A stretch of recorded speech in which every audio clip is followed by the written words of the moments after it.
कामाख्या। अब हम आपको बिना देरी किए मिलवाते हैं हमारे आज के स्पेशल गेस्ट से, स्वाति जी। हेलो स्वाति जी, कैसे हैं आप? शिप्रा जी, जय माँ कामाख्या। जय माँ कामाख्या। और ये यात्रा हमारे लिए बिल्कुल दोनों के लिए ही बहुत स्पेशल है, क्योंकि बिल्कुल। इतना गूढ़ रहस्य है माँ के लिए। इतने सवाल लोगों के साथ जुड़े रहते हैं, इस जगह से बहुत सारे सवाल जुड़े रहते हैं। तो बिना विलंब करे आप इसको स्टार्ट करिए, आपको जैसा लगे। आप जो सवाल आपके मन में आए, जो आपके व्यूवर्स के मन में आए, तो मैं मेरी ऐसी प्रार्थना है कि कामाख्या देवी मुझे ऐसे शब्द दे कि मैं उनका व्याख्या कर पाऊं अपने अपने अनुभव के अनुसार। सबसे पहले तो मैं कहना चाहूंगी आप बहुत बहुत प्यारी लग रही है। आज हम माँ कामाख्या की, देवी जी की बारे में डिस्कस करने जा रहे हैं और आप एक देवी स्वरूप ही लग रही हैं, बहुत प्यारी। शिप्रा जी, आप सरस्वती माँ का रूप मुझे लग रही है, और मुझे ऐसा लग रहा है ये सब्जेक्ट की डिविनिटी है जी। सब माँ की कृपा है। आज जो भी हम करने जा रहे हैं सब माँ की इजाजत से और माँ की कृपा से। जय माँ कामाख्या। तो मैं आपसे बात करना चाहूंगी जो स्टार्टिंग से, सबसे पहले अगर बिल्कुल शुरुआत से हम समझना चाहें आपसे, तो माँ कामाख्या देवी का ये धाम इतना महत्वपूर्ण और रहस्यमयी क्यों माना जाता है? आखिर कौन सी शक्ति, कौन सा रहस्य इस स्थान को बाकी सभी शक्तिपीठों से अलग बनाता है? और माँ का मंत्र भी हम आपसे समझना चाहेंगे। देखिए, कामाख्या देवी का मंदिर एक मंदिर नहीं है। सबसे पहले तो बात ये है, वो एक अनुभव है।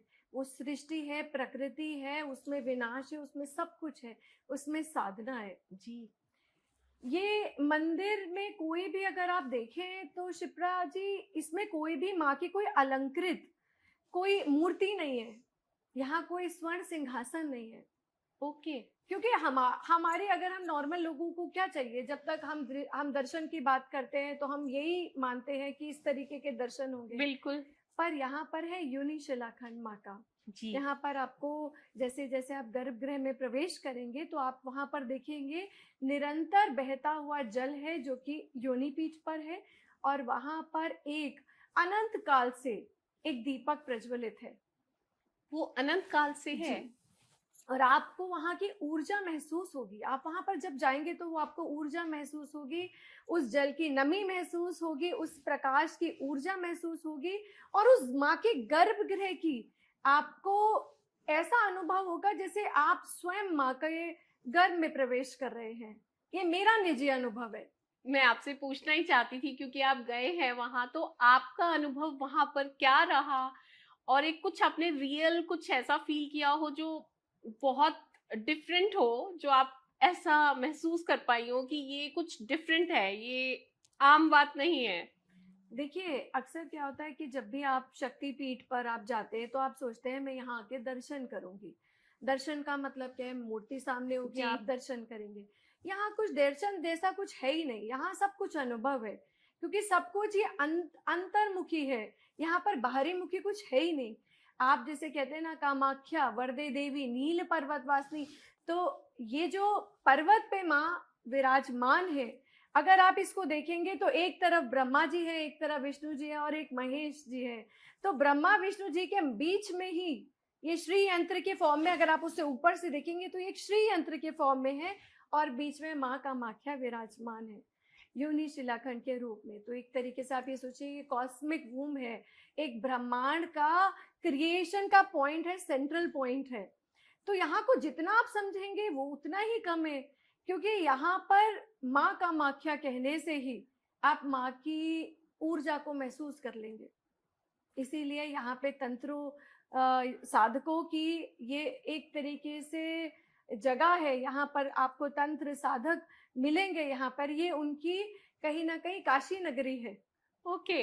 तो ये इतना अद्भुत, ये जगह ही अपने में इतनी अद्भुत है। जी। और कामाख्या, जिसे जिन्हें हम कहते हैं कामाख्या, कामाख्या मतलब काम देने वाली, goddess of desire, menstruating mother. उनके कई सारे नाम है, कामाख्या, कामेश्वरी, कामदायिनी भी माँ है और कामेश्वरी भी माँ है। मतलब काम को देने वाली गॉडेस ऑफ डिजायर भी वो है और काम विनाशनी भी वही है। मतलब भक्ति, शक्ति और मुक्ति जो चाहे आप यहाँ पर देखेंगे, आप जो ढूंढेंगे शिप्रा जी, आप वही वहां पर पाएंगे। आप वेरी भक्त नाइस। बनकर जाएंगे तो आपको भक्ति का अनुभव होगा। अगर आप शक्ति की उपासक है और आप शक्ति मांगेंगे तो आपको शक्ति की वो फीलिंग, ऊर्जा महसूस होगी।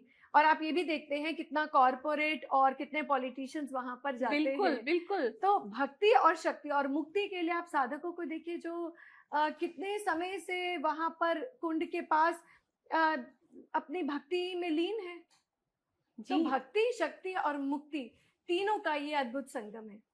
वेरी नाइस, बहुत अच्छे से आपने समझाया।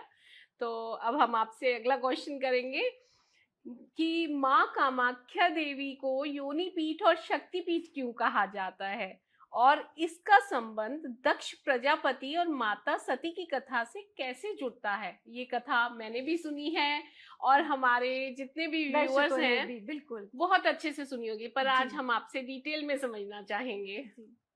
देखिए, दक्ष प्रजापति ब्रह्मा जी के मानस पुत्र थे जी और उसके कारण वो विद्वान थे, विदुर थे और यज्ञों के ज्ञाता थे। तो उनकी जो पुत्री माँ सती, जी जो उनकी प्रिय पुत्री, और माँ सती को प्रिय थे महादेव।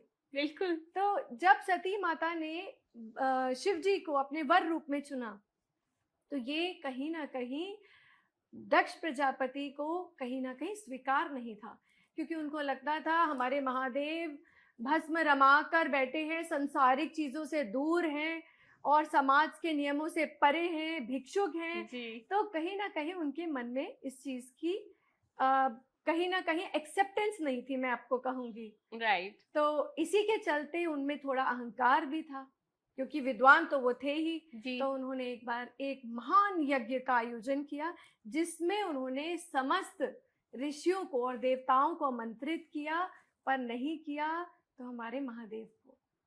जी तो वहां पर जब उन्होंने आसन नहीं देखा सती माँ ने, तो वो द्रवित हुई, दुखी हुई।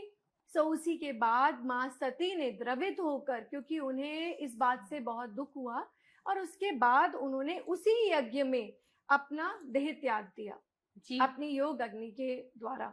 और उन्होंने महादेव को, वो इतनी प्रिय थी, उनके आराध्य थे महादेव, तो उन्होंने इस देह को त्यागने से पहले दक्ष प्रजापति से बोला कि जो देह मुझे पिताजी आपसे मिली है, इसका कोई मूल्य नहीं, मैं इस देह को त्यागती हूँ, क्योंकि आपने मेरे आराध्य देव को स्वीकारा ही नहीं, और इतनी निंदा के बाद ये देह मेरे किसी काम की नहीं। अब कहानी यहाँ खत्म नहीं होती, और उसके बाद देवादिदेव महादेव ने माँ सती को अपने लेकर वो विचरण करने लगे, ब्रह्मांड में विचरण करने लगे, और संतुलन बिगड़ने लगा। और यही देखकर विष्णु जी ने कहा कि ऐसे कैसे चलेगा, अगर इस तरीके से भगवान तांडव ही करते रहेंगे और सर्वनाश हो जाएगा प्रकृति का, सृष्टि का। तो उसको पुनः स्थापित करने के लिए विष्णु जी ने अपने सुदर्शन चक्र चलाकर माँ के भाग कर दिए। ये भाग 51 भाग होने के बाद ये शक्ति के रूप में हम देखने को हमें मिलते हैं, और ये 51 शक्ति पीठ बने।